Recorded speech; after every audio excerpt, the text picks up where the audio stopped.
Peoples party اور مسلم league نواز کی جانب سے، استحکام پاکستان پارٹی کی جانب سے بھی کی گئی، پاکستان تحریک انصاف کی جانب سے بھی کی گئی۔ سوالات اٹھ رہے ہیں کہ اگر مولانا فضل الرحمان صاحب نے کوئی غلط بیان دیا ہے، آئین اور قانون کے خلاف اگر انہوں نے کوئی بیان دیا ہے، تو اس پر ابھی تک آصف زرداری صاحب جو صدر پاکستان ہیں ان کا رد عمل کیوں نہیں آیا؟ اس پر ابھی تک شہباز شریف صاحب جو پاکستان کے چنتخب وزیر اعظم ہیں ان کا ابھی تک رد عمل کیوں نہیں آیا؟ اس پر ابھی تک بلاول بھٹو زرداری صاحب کا، مریم نواز صاحبہ کا، اور سب سے بڑھ کر خاص طور پر میاں نواز شریف صاحب کا اس حوالے سے ابھی تک کوئی موقف جو ہے وہ کیوں سامنے نہیں آیا؟ سوالات اٹھ رہے ہیں کہ اگر آپ کے خیال میں مولانا فضل الرحمان صاحب کا یہ بیان درست نہیں ہے تو پھر تو آپ کو اس حوالے سے جو ہے وہ باقاعدہ طور پر ایک بیان جاری کرنا چاہیے، اس کے اوپر جناب آپ کو ایک رد عمل دینا چاہیے۔ لیکن اس وقت خبر جو گردش کر رہی ہے مارکیٹ کے اندر وہ جناب مولانا فضل الرحمان صاحب کی وہ خواہش ہے جو کہ کسی نہ کسی طریقے سے صدر مملکت کے عہدے تک پہنچنا چاہتے ہیں، اور اس حوالے سے جمعیت علماء اسلام نے پاکستان تحریک انصاف سے کچھ تازہ ترین رابطے کیے ہیں۔ کہا یہ جا رہا ہے کہ عمران خان صاحب اور جمعیت علماء اسلام، پاکستان تحریک انصاف اور مولانا فضل الرحمان ایک لیتھل کمبینیشن پاکستانی اسٹیبلشمنٹ کے لیے اور اس کے ساتھ ساتھ پاکستان کے روایتی سیاسی مافیا کے لیے ثابت ہو سکتے ہیں۔ کچھ لوگ جنہیں مولانا فضل الرحمان صاحب کے بیان کے حوالے سے شکوک و شبہات ہیں کہ مولانا فضل الرحمان جو کہ ہمیشہ نپی تلی بات کرتے ہیں، آخرکار کیوں اور کیسے ان کے منہ سے مسلسل گزشتہ 2 دنوں سے اس قسم کے الفاظ اور اس قسم کے بیانات نکل رہے ہیں، سامنے آ رہے ہیں، جو کہ پاکستانی اسٹیبلشمنٹ کو تکلیف پہنچانے والے ہیں۔ براہ راست طور پر وہ نام نہیں لے رہے، تم کہہ کے مخاطب کر رہے ہیں، لیکن سب کو اس بات کا اندازہ ہے کہ مولانا فضل الرحمان صاحب یہ بیان کس حوالے سے دے رہے ہیں۔ 2 بڑی ڈیولپمنٹ اور بھی ہیں جو کہ ان معاملات کی جو ہے وہ سنجیدگی کی جانب مزید ایک سگنل دیتی ہیں، اشارہ کرتی ہیں کہ کیسے اس وقت جو پاکستان کی اسٹیبلشمنٹ ہے اسے مشکل ترین صورتحال کا سامنا ہے، اور ایسے موقع کے اوپر اگر مولانا فضل الرحمان صاحب اس قسم کی بیان بازی جاری رکھتے ہیں اور پتہ نہیں چلتا کہ مولانا فضل الرحمان صاحب کو اس بیان بازی کے حوالے سے آصف زرداری صاحب کی حمایت حاصل ہے، میاں نواز شریف صاحب کی حمایت حاصل ہے، یا پھر پاکستان تحریک انصاف جنہوں نے ان کے بیان کے اوپر تنقید کی، کہیں ان بٹوین دا لائن مولانا فضل الرحمان صاحب پاکستان تحریک انصاف کی ہمدردیاں بھی حاصل کرنے کی کوشش تو نہیں کر رہے؟ یہ بڑے سوالات ہیں۔ لیکن جو 2 بڑی ڈیولپمنٹ اس دوران ہوتی ہیں، ایک تو خارجہ محاذ کے اوپر ہوتی ہے، ایرانی وزیر داخلہ سکندر مومنی صاحب 2 روزہ دورے پر پاکستان پہنچتے ہیں۔ اس وقت جو صورتحال ہے ایران اور امریکہ کے درمیان، 7-8 دن مسلسل امریکہ کی جانب سے ایران پر حملے کیے جاتے ہیں، ایران کی جانب سے جوابی کارروائیاں مشرق وسطیٰ کے ان ممالک کے اندر جہاں امریکی اڈے موجود ہیں،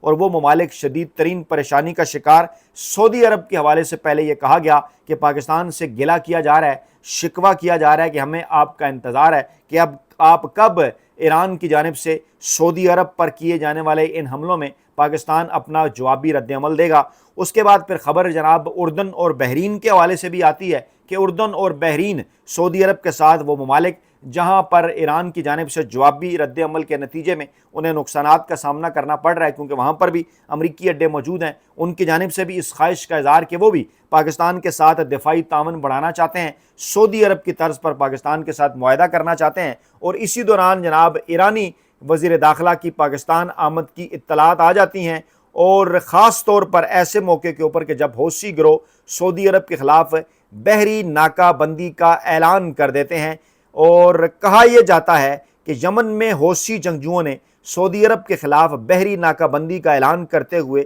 کہا ہے کہ اب آنکھ کے بدلے آنکھ کے اصول کے تحت کارروائی کی جائے گی۔ یہ بڑا امپورٹنٹ بیان ہے، بڑا معنی خیز ہے، اور سعودی عرب اس موقع کے اوپر پاکستان کی جانب دیکھ رہا ہے، اور اسی دوران ایرانی وزیر داخلہ پہنچے ہیں پاکستان، جو کہ پاکستان کی اہم ترین قیادت سے ملاقات کریں گے۔ اس سے پہلے رائٹرز کی ایک خبر کے مطابق پاکستان کی جانب سے ایران کو متنبہ کیا گیا کہ سعودی عرب ان کی ریڈ لائن ہے، اور سعودی عرب کے اوپر اگر کسی قسم کا کوئی حملہ مستقبل میں ہوا تو پاکستان غیر جانبدار نہیں رہے گا۔ دوسری بڑی ڈیولپمنٹ، دوسری بڑی مشکل پاکستانی اسٹیبلشمنٹ کو آزاد کشمیر کی موجودہ صورتحال کے حوالے سے ہے۔ انٹرنیشنل میڈیا یہ رپورٹ کر رہا ہے کہ اس وقت آزاد کشمیر کے اندر الیکشن کے حوالے سے کسی قسم کی کوئی گہما گہمی نظر نہیں آ رہی۔ میں ایک رپورٹ آپ کے سامنے رکھتا ہوں BBC کی، وہ یہ بتاتی ہے کہ جناب پاکستان کے زیر انتظام کشمیر کے اندر الیکشن کمیشن کی جانب سے جو ہے وہ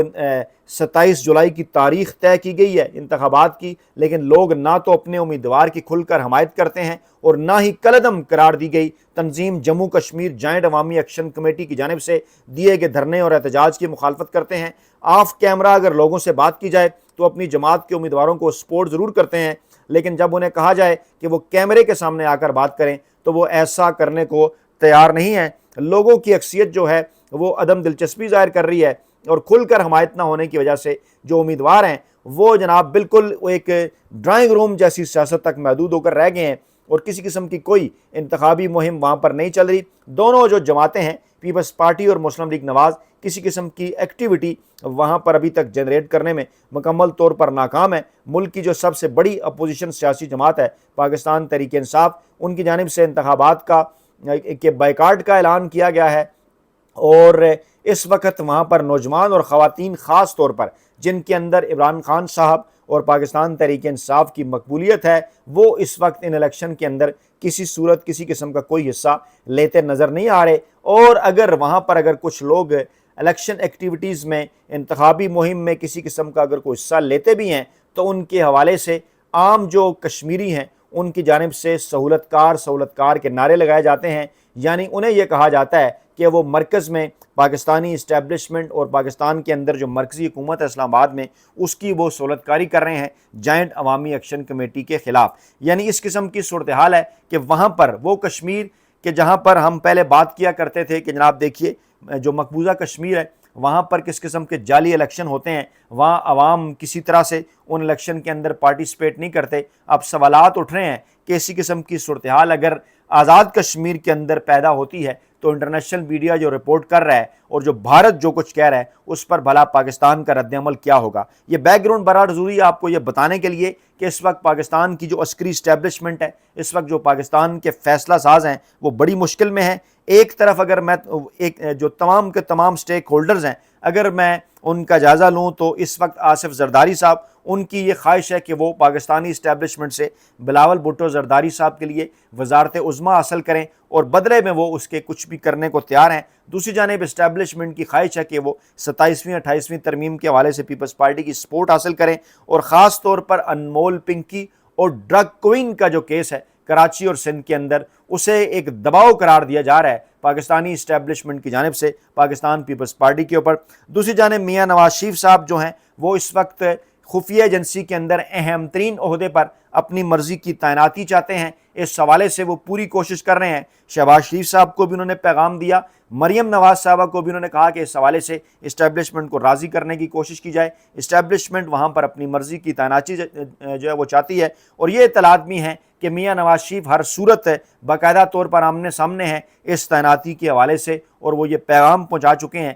کہ یہ تعیناتی ان کی مرضی سے ہونی چاہیے۔ پہلے بھی وہ اس قسم کی کوشش کر چکے لیکن انہیں اس کوشش میں کامیابی نہیں ہوئی، اور اسٹیبلشمنٹ عسکری اسٹیبلشمنٹ فیصلہ ساز 27ویں 28ویں ترمیم کے حوالے سے نون لیگ کے اوپر بھی دباؤ بڑھا رہے ہیں، اور جو ایک معاملہ سامنے آیا اسحاق ڈار صاحب کے خاندان کا، ڈار گینگ جسے کہا جا رہا ہے، جس کا کھرا مریم نواز صاحبہ کی طرف اور نواز شریف صاحب کی طرف بھی جا رہا ہے، جی ہاں غیر ملکی خواتین کے اغوا کا معاملہ، اسے ایک دباؤ قرار دیا جا رہا ہے شریف خاندان کے اوپر کہ اس میں جو ادارے ہیں انہوں نے جو انتظامیہ ہے پنجاب کی اور لاہور کی خاص طور پر انہیں انتہائی غیر جانبداری سے آگے بڑھنے کا کہہ دیا ہے، اور کہا ہے کہ اگر کھرا شریف خاندان یا اسحاق ڈار کی خاندان کی جانب جاتا ہے تو اس معاملے میں بالکل غیر جانبداری کے ساتھ کارروائی ہونی چاہیے۔ اگر بات کریں مولانا فضل الرحمان صاحب کی تو جنہیں ڈیپ سٹیٹ کبھی قرار دیا جاتا تھا، ڈیپ سٹیٹ کا نمائندہ، ان کی جانب سے گزشتہ 72 گھنٹوں کے اندر آنے والے یہ جو دو بیانات ہیں یہ بات ثابت کر رہے ہیں کہ مولانا فضل الرحمان صاحب ڈیفینیٹلی کوئی نہ کوئی ایسا معاملہ ضرور ہے،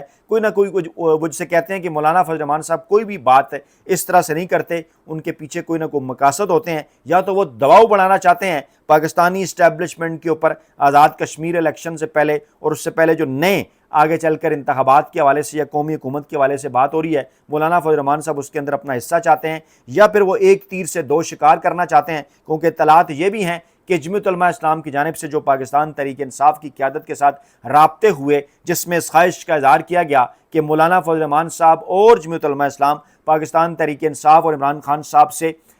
کے ساتھ مل کر چل سکتے ہیں، بلکہ یہ بھی کہا جا رہا ہے کہ ان سے یہ کہا گیا کہ آپ عمران خان صاحب سے ملاقات کے لیے وقت حاصل کرنے کی کوشش کریں، عمران خان صاحب کو راضی کرنے کی کوشش کریں۔ مولانا فضل الرحمان صاحب اڈیالہ جیل کے اندر جا کر بھی ان سے ملاقات کرنے کو تیار ہیں۔ اس قسم کی خبریں یہ ظاہر کرتی ہیں کہ اس وقت پاکستان کے اندر جو سیاسی ایکٹیویٹی ہے اس حوالے سے یہ جولائی کے آخری 10 دن اور اگست کے پہلے 15 دن انتہائی اہم ہیں۔ بین الاقوامی سطح کے اوپر بھی امریکی ایوان نمائندگان کے اندر ہونے والی مستقبل کی قانون سازی پاکستانی اسٹیبلشمنٹ کو مزید مشکلات سے دوچار کر سکتی ہے۔ اپنا بہت خیال رکھیے گا، دعاؤں میں یاد رکھیے گا۔ نئی ویڈیو کے ساتھ جلد حاضر ہوں گے۔ اللہ نگہبان۔